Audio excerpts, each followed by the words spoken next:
G'day everyone, welcome back to episode 60 of the Boy Oh Boy Wellway podcast, where today we have on Jed Zimmer, or as a lot of people will know him from the Health Project. Thanks for coming on today, mate. No worries, Bailey, mate. Thanks for having me on. It's been looking forward to this chat with you tonight, mate. So looking forward to it. For those that don't know much about you, can you tell us a bit about you and what you do? Yeah, as you sort of said at the introduction there, Bailey, I started a business called the Health Project a few years ago now. Very similar to what you're doing, mate. It actually started off with a podcast. Look, at the time I was working as a personal trainer, and I also was quite passionate about mental health. So I started volunteering for Headspace Bendigo, and then juggling both of those commitments. So the stuff with Headspace, the personal training, and then also a lot of my sort of sport and fitness on the sidelines. I felt like I wanted to do a little bit more. So it was a real spur of the moment thing, mate. I remember I was just sitting at home and go, I want to tie all these eggs into one basket. I want to put it all together. And it just hit me, the name, the Health Project. So I ran with it. And I decided to start a podcast called the Health Project and go from there. And it's just led on, mate. So it's now my business model, which offers personal training and everything to do with well-being, to be honest. So um, that's what occupies a lot of my time now, which is it's something that I love and I'm very passionate about. So a lot of the time it doesn't actually feel like work because I am so passionate about it, which is awesome. Yep. Can you talk us through that mental health side of the thing? Because obviously knowing you a bit and following you a bit, that's been a real driving factor. Absolutely, mate. Yeah, I think when anyone's got a real big, deep passion for something, it generally does stem off the back of, there's either personal experiences or there's something that ignites that passion, and that's certainly the case for me, mate. Yeah, it's something that I'm open about. Mental health was, it's been around for me. Oh, it's been around for everyone for a very long time, but it was prevalent for me, from the age of probably in particular year seven. And all the way throughout my high school, I sort of had ups and downs, ebbs and flows, and that typical sort of stereotype of a young male who I was struggling with a lot of things emotionally, and I had a lot of social anxiety and so forth. But as a young male, when it's not being spoken a lot about, it's something you don't want anyone to know about. You try and hide it all to yourself, and that's exactly what I did. But it was, being on the other end of things, which I'm very fortunate to now be on, that I was able to come to that realization that it doesn't need to be like that, and that's what sparked me to get out there, mate, share my story, and hopefully, try and get out there and do some stuff in schools and that. So there's students that might be in a similar position that I was in, and they can sort of come to the realization that it's not something that they have to share alone, and these feelings are completely natural. Yeah. Can you talk us through about the stuff that you are doing with local schools? Yeah, mate. So a lot of the stuff that I love, anytime I get contacted by a school, it's something that I always try and make time for because it is what started this journey for me, and I am so passionate about it. It's hard at times when I'm trying to juggle all the work commitments, but in regards to the school stuff, what that sort of looks like, mate, is I've done a couple the last couple of weeks, and it involves just going out there, sharing my story, um, and just being really real and authentic with the students there, and sharing my story, and then obviously just mentioning a few of the things that work for me, and then a couple of highlights and key takeaways and so forth, and just trying to leave them with a really really strong message that there's things and some strategies that we can all be doing to work on our mental health daily. So I love that side of it, getting in schools and having that chat. Yep. Can you talk us through the 24-hour fitness what was that journey that you did earlier this year for suicide prevention? Yeah, that was January this year, mate. It's been a quick year. A lot's happened. Look, that was a hell of a day, mate. A hell of a 24 hours, I guess you could say. So Yeah, the Suicide Prevention Awareness Network was the name of the organisation, in which I decided to raise those funds for. And that was as you're well aware now, that was purely off the back of having this big passion for mental health, but also in particular, I got to meet Alana McGregor, who's one of the founders of Span, and getting to know her over the last couple of years, she's just an incredible lady, and it just ignited something in me when I did get to meet her, that I wanted to do something to, I felt like I just really wanted to help her out, even though it's, the gesture itself was for this organization. I was just really, really passionate because she's done so much to get this awesome thing up and running. So yeah, that 24-hour challenge, mate, it's really, really random what I come up with, but I think a lot of the time with a lot of these sort of fundraising things not fundraising, but when someone sets out a challenge, they are, and you can never work out why you pick that. But being in the fitness industry, I decided, so it was, I've got to think back a little bit now, mate. It was 1,000 push-ups, 1,000 calories on a scag machine, which is just it's like a CrossFit machine. That was probably the toughest, to be honest.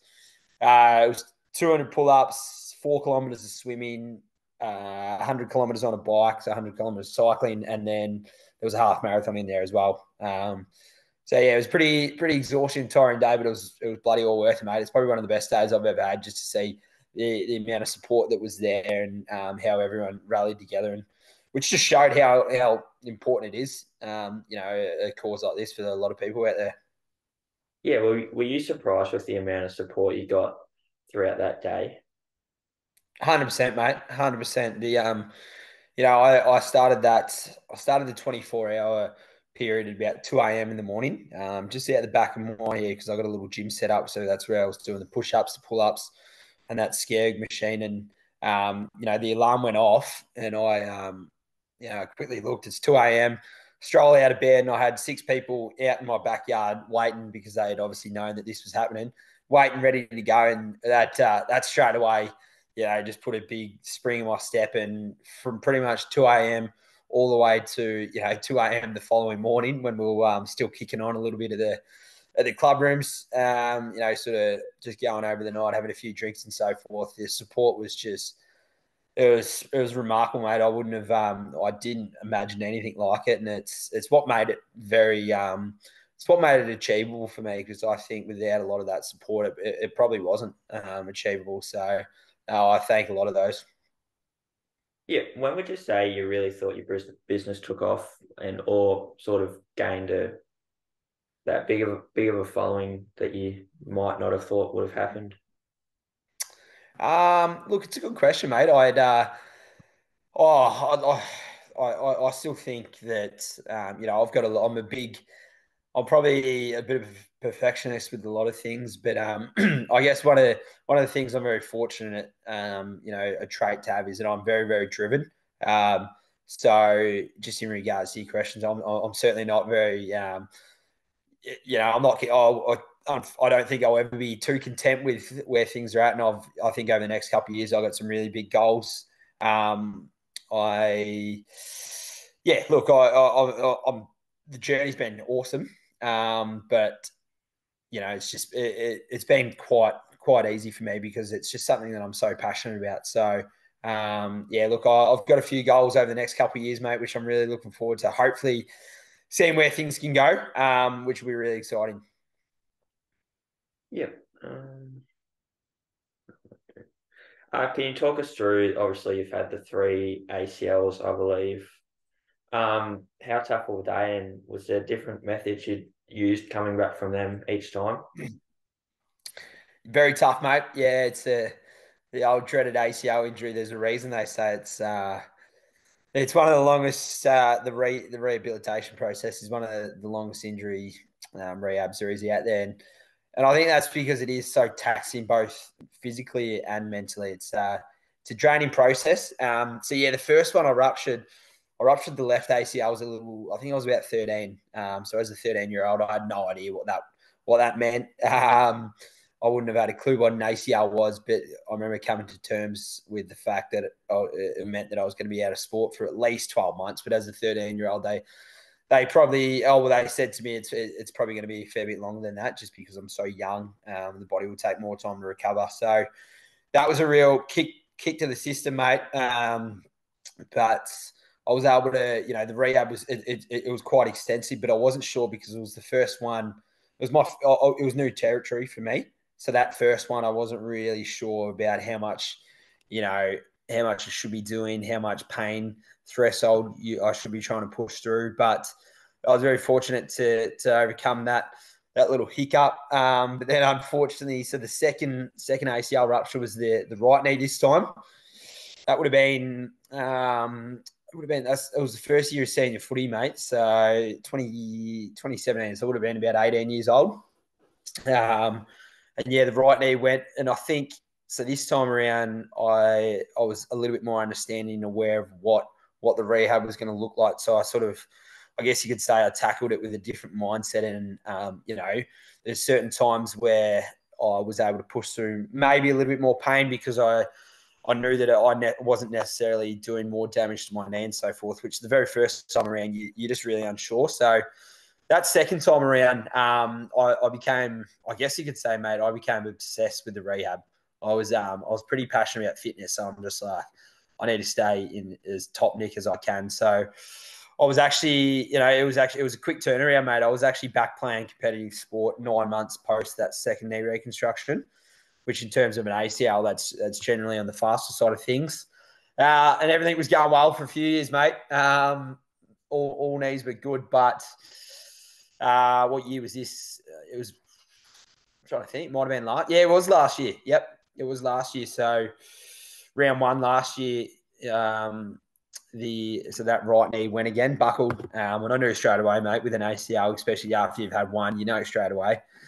So that was the third one, and this was early days, mate. It was just a fair bit to come to terms with, but within about 24 hours, I remember I had a lot of thoughts, and the one that just stood out to me was the fact that there had been a few people who'd gotten back to sport without an ACL. Um, so I started tinkering with the idea, and just given the fact that I'd already had two knee reconstructions before, and it's a 9 to 12 month rehab, it's pretty taxing. I was just thinking maybe I'll try something new. So I actually decided, mate, against a lot of people's honest opinion, to not have a knee reconstruction and actually rehab the knee just with a lot of strength work, and try and get back to sport, and my sport of footy, without the ACL. So look, I was lucky. I wouldn't say lucky because I know how much work was put in, but very fortunate that was able to do so. So I think I was back by about round 14. So it ended up being about a 13-week rehab process, and finished off the last half next year with no ACL, and then I got a couple of games. I played the first 6 games this year, but took off to Europe, mate. Chased some sunshine, so I was away for the best part of this season. So yeah, I think it's about 15 games in with no ACLs, and people ask me all the time, "How's it feel? Does it feel different?" But to me, mate, it just feels like it feels the exact same. Yeah, can you talk to us about that trip over to Europe? What was that like getting across there, and obviously in the colder months here, and Bendigo can be a bit chilly at times. But yeah, what was that like getting across into the warm sun of Europe? Trip of a lifetime, mate. Yeah, you're spot on. Us boys, we timed it pretty smartly because the boys that I went with, we always talk about how much we hated here in winter, and we always say we need to get up, move to Gold Coast because nicer weather. So it was very strategic the time that we did go over there, get there summer, avoid the winter here. But it was a hell of a trip, mate. 13 weeks in total is what I went for. I did a lot of solo travel. I did a lot of travel with a group of mates, met a whole lot of people, but it's something that, I'll always look back on it. 13 weeks is a long time, but now that I'm back in the normal routine of things, it feels like it went so quick, which annoys me a little bit because it was just awesome, and it's just something that I'll never forget. So I know the second I have kids, mate, I'm going to be telling them you got to travel the world because it's opened my mindset to so much. I feel like I've come back with a much broader and open mindset with a lot of things, and certainly better off for it. So as much fun and partying and and all the rest of it that you expect when you go over there, mate. There's so much life learnings that you take away from it too. It's just, yeah, it's really incredible. So I can understand how people get the travel bug now. I never really understood it until about 6 months ago, and I was certainly sitting here now post that trip. I know how real it is. Yep, and then obviously coming back and winning the Tours Premiership with the Dragons with your mates and your I know your brother was in that side as well. So how good was that? Oh, it was awesome, mate. It was pretty special. Because well, especially with my older brother Locke, so he's had the two knee reconstructions as well, and it's just always panned out that after I've had mine, I've sort of got back playing footy, and then he would go down, and then we'd both sort of get back playing footy. Then I'd go down, he'd go down. So we've both played a fair bit of senior footies. But just to win a premiership in any grade, we were pinching ourselves after that, and especially given that I wasn't probably 4 to 6 weeks prior to that grand final. If you'd asked me if I was coming back to Australia, I probably would have said there's absolutely no chance. So it was pretty special. It was an awesome weekend. I love all those boys too. So it was great fun, and it's what you play footy for. It's why we do it. Yeah, it was good to see, and also for Zave because he's had a bit of injury problems as well. Easy, mate. So if you had any advice for younger people, what would it be?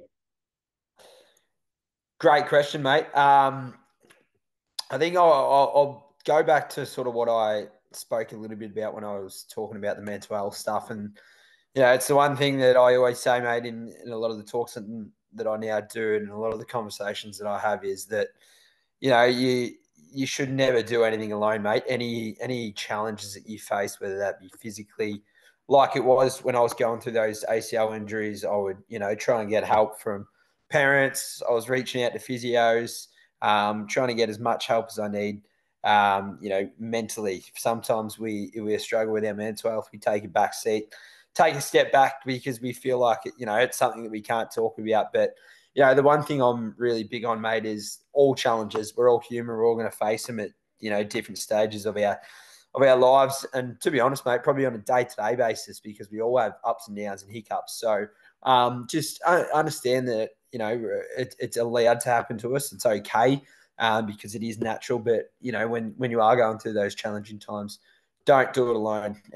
Certainly don't feel like it's something that you can't share with others. Yep. And if people want to see a bit more of your work and what you do, how can they find you? Just all the health project, mate. Pretty easy. Yeah, pretty simple. There's no trick with that one for me. I haven't expanded out too much. So yeah, just on the Instagram there, mate, on the health project and just a couple other little platforms. Yeah, thanks for coming on tonight, mate. Been a real pleasure, and yeah, good to have a chat. Pleasure, mate. Thank you very much, and keep going with it. It's awesome work. Podcasts are hard to keep going. So you're doing awesome, mate. Keep going with it.